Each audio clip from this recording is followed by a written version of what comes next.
एक बार की बात है, एक गांव में शिवा और उसकी पत्नी रामबाई और उसकी एक बेटी पिंकी रहती हैं। शिवा हमेशा की तरह काम करने के लिए चला जाता है और उसकी बेटी पिंकी भी खेलने के लिए चली जाती है। तब पिंकी अपनी सहेली पूजा के पास जाती है। पिंकी अपनी सहेली पूजा से बोलती है, अरे यो पूजा, तुम यहाँ पर बैठे बैठे क्या कर रही हो? चलो पकड़म पकड़ाई खेलते हैं। वैसे भी मैं बैठे बैठे बोर हो रही थी, चलो फिर पकड़म पकड़ाई खेलते हैं। तब दोनों पकड़म पकड़ाई खेलने लगते हैं। अरे यो पूजा, आज तुम मुझे नहीं पकड़ सकती, मैं बहुत तेज भागती हूँ, आज तो मैं ही जीत जाऊंगी।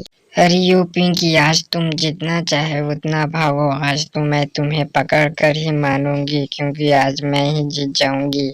दोनों पकड़म पकड़ाई खेल के थक जाते हैं और दोनों पेड़ की छांव में आ जाते हैं। तब पिंकी अपनी सहेली पूजा से बोलती है, चलो पूजा, अब हम दूसरी जगह खेलने के लिए जाएंगे। तब दोनों सहेली किसी दूसरी जगह खेलने के लिए जाने लगते हैं और दोनों चलते चलते झरने की ओर जाने लगते हैं।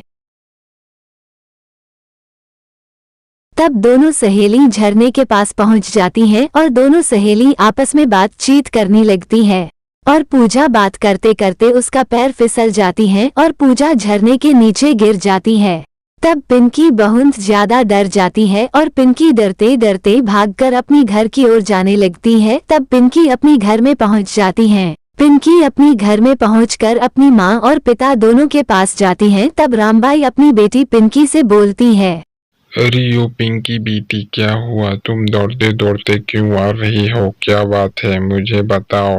माँ, मैं और पूजा पकड़म पकड़ाई खेल रहे होते हैं, तभी हम दोनों दूसरी जगह खेलने के लिए जाते हैं। तब हम दोनों की नजर एक झरने पर पड़ती है। तब हम दोनों भागते भागते उस झरने के पास जाते हैं। तब हम दोनों झरने पर पहुंच जाते हैं। तब हम दोनों खड़ा होकर बातचीत कर रहे होते हैं। तब पूजा बात करते करते उसका पैर फिसल जाता है, वह झरने के नीचे गिर जाती है और वह मर जाती है। वहाँ पूजा मर गई। तब शिवा अपनी बेटी पिंकी से बोलती है, अरे ओ पिंकी बेटा, तुम क्यों इतना दुखी हो? तुमने तो कुछ भी नहीं किया ना। पर खबरदार, आज के बाद तुम उस झरने के पास भी गई तो मुझसे बड़ा कोई नहीं होगा। मैं तुम्हें बहुत मारूंगी अगर तुम उस झरने के पास भी गई तो।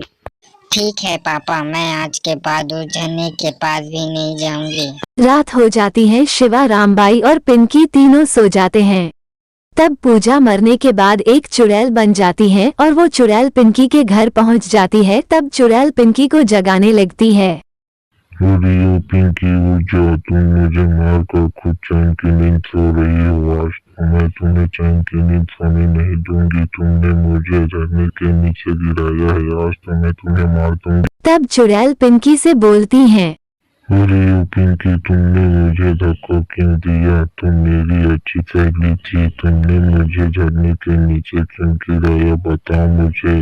तब पिंकी चुड़ैल से बोलती हैं, अरे ओ पूजा, मैंने तुम्हें धक्का नहीं दिया, तुम्हारी पैर फिसल गई और तुम झरने के नीचे गिर गई। मेरी बात मानो, मैंने कुछ भी नहीं किया था, मेरा विश्वास करो।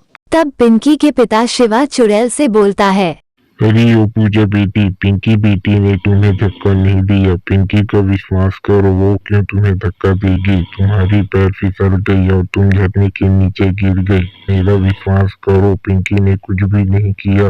तब चुड़ैल सच जानकर वो वहाँ से चली जाती हैं। इस कहानी से हमें क्या शिक्षा मिलती है, आप लोग कमेंट में जरूर बताना।